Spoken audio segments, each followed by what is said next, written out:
Hello friends, आज गणित की कक्षा में हम परिमाप और क्षेत्रफल के विषय में पढ़ेंगे।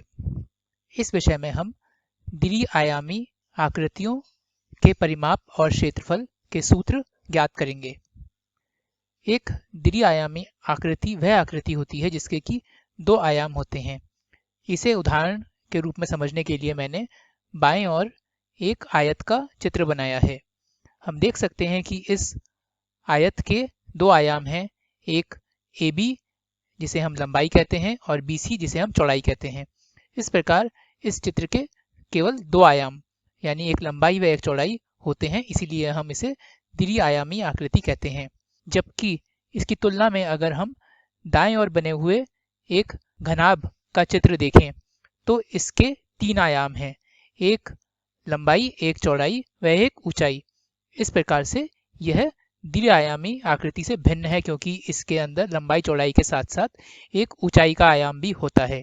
इस अध्याय के अंदर हम केवल द्वि-आयामी आकृतियों के विषय में ही पढ़ेंगे व उनके परिमाप और क्षेत्रफल निकालने के सूत्र ज्ञात करेंगे। आइए आगे बढ़ते हुए हम सर्वप्रथम परिमाप और क्षेत्रफल की परिभाषा को समझते हैं। एक द्वि-आयामी बंद आकृति के परिमाप का अर्थ होता है उसके चारों ओर की दूरी का माप।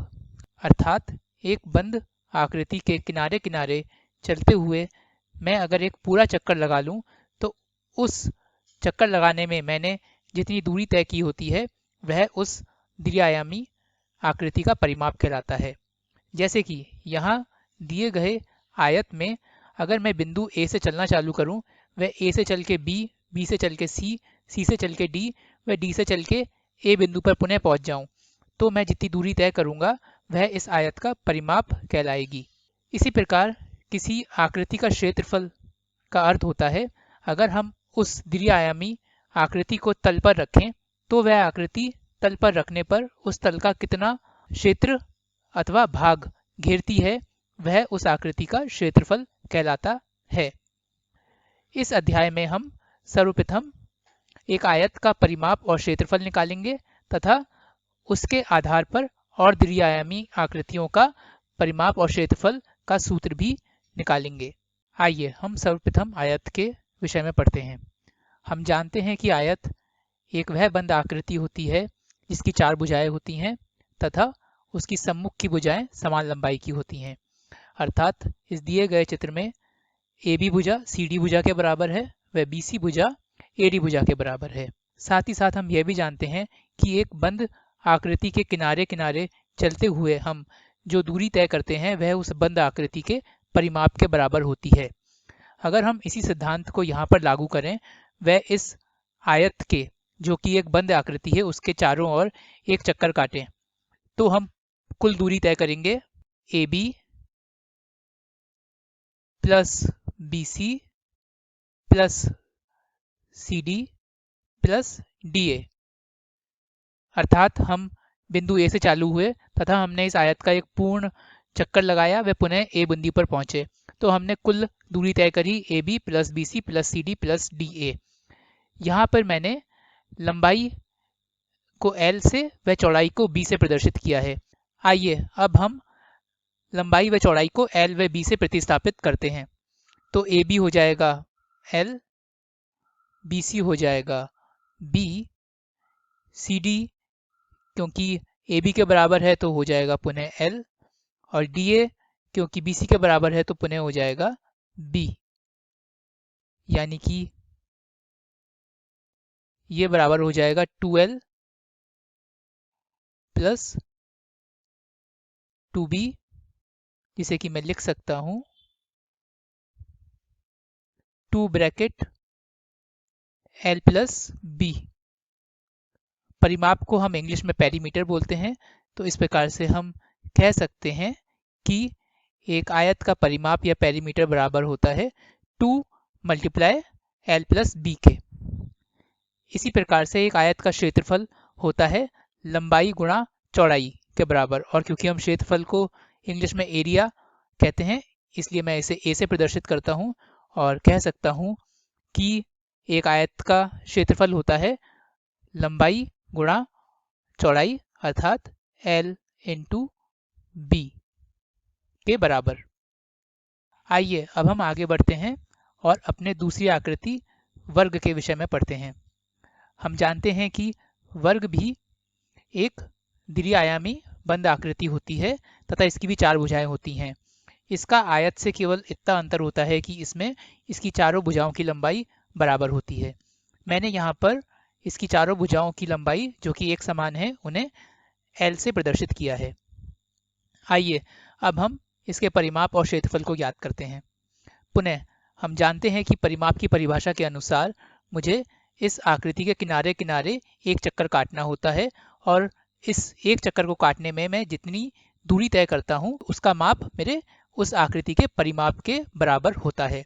तो अगर मैं इस वर्ग ABCD के किनारे किनारे चलते हुए इसका एक पूरा चक्कर लगाऊं तो मैं कुल दूरी तय करूंगा पुनः AB plus BC plus CD plus DA, जिसे मैं लिख सकता हूं L plus L plus L plus L, जो कि बराबर हो जाएगा 4L के बराबर। तो यह 4L हुआ मेरे L लंबाई के वर्ग का परिमाप या उसका पेरीमीटर। हम जानते हैं कि एक आयत का क्षेत्रफल होता है लंबाई गुणा चौड़ाई। तो अगर उसी सिद्धांत को हम वर्ग पे भी लागू करें तो उस वर्ग का भी क्षेत्रफल हो जाएगा उसकी लंबाई गुणा चौड़ाई। किंतु यहाँ पर लंबाई और चौड़ाई बराबर हैं, अर्थात उसकी लंबाई गुणा चौड़ाई का मतलब होगा L गुणा L, अर्थात L स्क्वायर, अर्थात L स्क्वायर एक वर्ग के क्षेत्रफल या एरिया के बराबर होगा। तो इस प्रकार से हमने आयत के परिमाप और क्षेत्रफल के सूत्रों का उपयोग करते हुए वर्ग के भी परिमाप और क्षेत्रफल का सूत्र ज्ञात किया। आइए अब हम आगे बढ़ते हैं और त्रिभुज की तरफ बढ़ते हैं। पुनः मैं एक आयत ABCD लेता हूं जिसकी लंबाई L है व चौड़ाई B है। अब मैं इस आयत ABCD में एक विकर्ण AC खींचता हूं तथा इसे इस विकर्ण के सहारे काट देता हूं 2 हिस्सों में। तो मैं देखूंगा कि अगर मैं इस आयत ABCD को उसके विकर्ण के सहारे काट देता हूं तो मुझे 2 त्रिभुज प्राप्त होंगे जो कि इस प्रकार से हैं। एक है त्रिभुज ADC और एक है त्रिभुज ABC। हम जानते हैं कि एक आयत में उसकी सम्मुख भुजाओं की लंबाई बराबर होती है। तो अगर इसी सिद्धांत का उपयोग करते हुए मैं इन दोनों त्रिभुज ADC और ABC की तुलना करूं तो पाऊंगा कि त्रिभुज ADC में भुजा AD दूसरे त्रिभुज BC के बराबर है क्योंकि यह आयत AB और CD की सम्मुख भुजाएं हैं। इसी प्रकार त्रिभुज ADC में भुजा DC दूसरे त्रिभुज की भुजा AB के बराबर है क्योंकि पुनः यह दोनों आयत ABCD की सम्मुख भुजाएं हैं, तथा दोनों त्रिभुज की तीसरी भुजा AC के बराबर है क्योंकि यह भुजा दोनों ही त्रिभुज में एक समान है जो कि उस आयत ABCD के विकर्ण के समान है।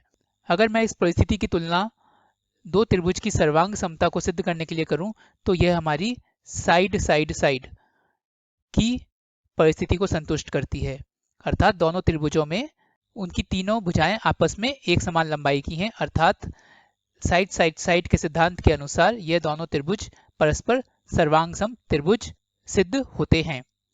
इसका अर्थ यह होता है कि अगर मैं किसी भी एक त्रिभुज को उठाकर दूसरे त्रिभुज के ऊपर रख दूं तो वह उसे पूर्णतः ढक लेगा।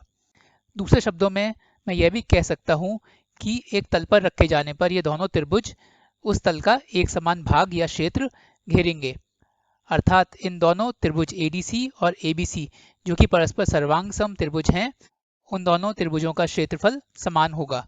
मान लीजिए मैं इसे इस प्रकार से लिखता हूं, एरिया ऑफ ट्रायंगल ABC बराबर है एरिया ऑफ ट्रायंगल ADC, और मान लीजिए मैं इनके समान क्षेत्रफल को x से प्रदर्शित करता हूं। साथ ही साथ मैं यह भी जानता हूं कि अगर मैं ट्रायंगल ADC और ट्रायंगल ABC को आपस में जोड़ दूं तो यह एक आयत बन जाते हैं ABCD, अर्थात अगर मैं इन दोनों के क्षेत्रफल को जोड़ दूं तो मुझे हमारे मूल आयत ABCD का क्षेत्रफल प्राप्त हो जाना चाहिए। अर्थात मैं कह सकता हूं कि area of triangle ABC plus area of triangle ADC अर्थात दोनों त्रिभुजों के क्षेत्रफल का योग बराबर हो जाएगा एरिया ऑफ ABCD अर्थात आयत ABCD के एरिया के बराबर।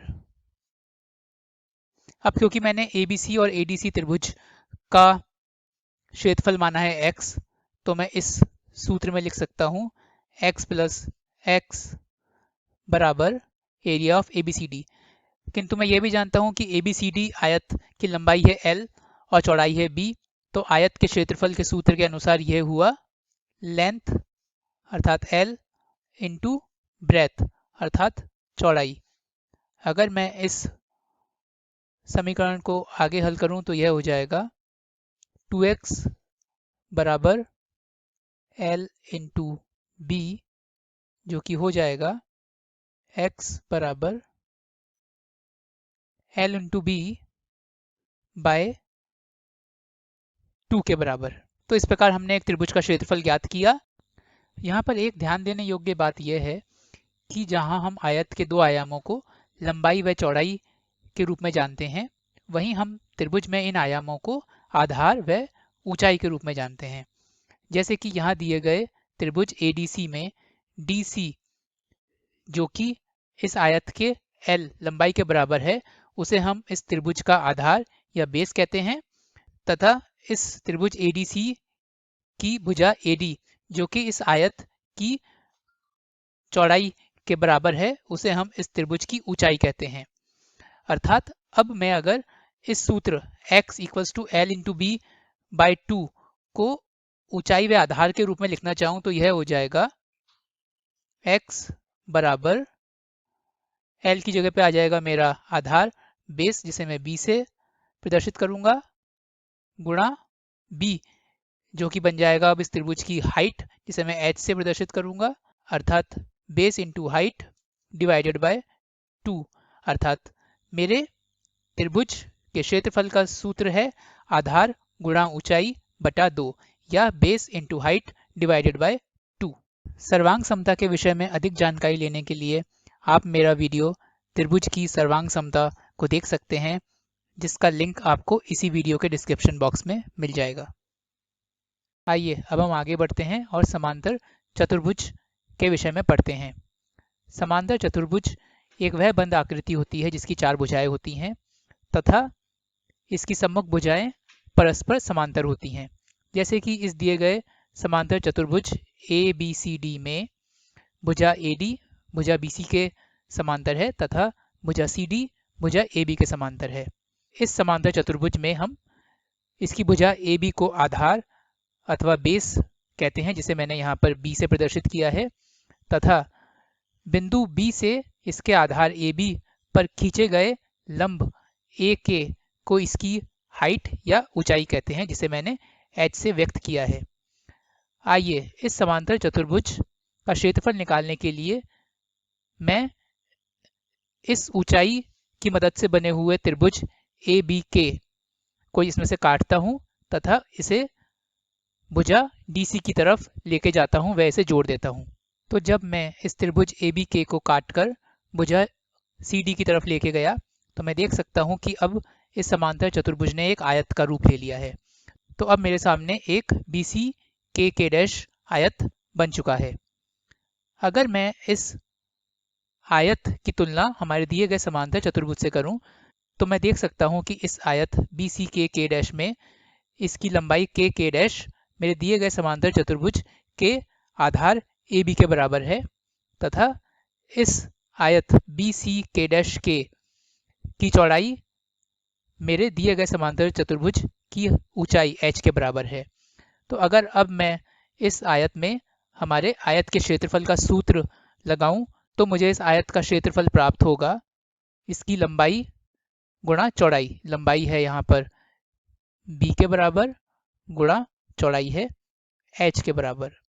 और मैं जानता हूँ क्योंकि मैंने इस आयत का निर्माण इस दिए गए समांतर चतुर्भुज से ही किया है, तो मैं ये कह सकता हूँ कि मेरे इस आयत का क्षेत्रफल इस समांतर चतुर्भुज के बराबर है, अर्थात b इंटू एच मेरे दिए गए समांतर चतुर्भुज के क्षेत्रफल को भी व्यक्त करता है।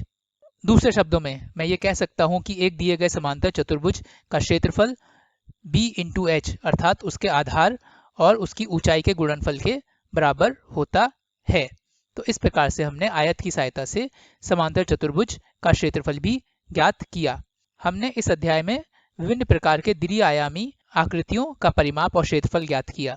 सर्वप्रथम हमने एक आयत का परिमाप और क्षेत्रफल ज्ञात किया तथा उसे आधार मानकर हमने अलग अलग और आकृतियां जैसे वृत्त, त्रिभुज और समांतर चतुर्भुज के क्षेत्रफल को भी ज्ञात किया।